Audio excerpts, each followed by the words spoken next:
Yo ndabasuhuje cyane abantu banjye kabisa, mujya mumba hafi n'abantu bagiye banyereka pole ku mpanuka nakoze kuwa kangahe mu byo kuwa gatatu ndimo njya mu kazi.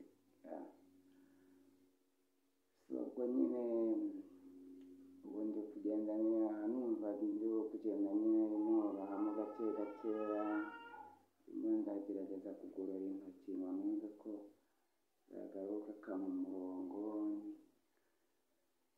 agenda nyine nkora utuntu two kumva ko ingingo nazigarura muri modu.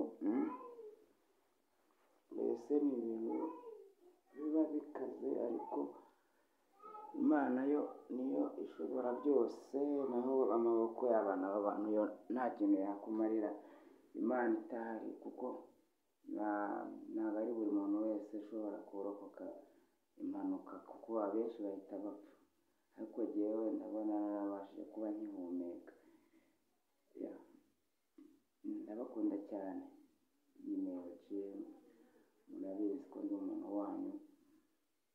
Kuri iyi mpamvu ntabashije wenda kuba ntarakubise umutwe hasi ngo mbe nagira, nuko hari imigambi buri Imana igikeneye ko hari ibyo nzakora, sibyo? Hari abagira ngo wenda ni amakabya nkuru, ariko ni ibintu byabayeho. Ubu ndimo ndagenda numva byorohamo gake gakeya nyine tu. Nta kundi, ubu nari ndi mu gasiporo nyine gake gakeya kugira ngo ingingo numve ko zajya mu murongo ruzungu.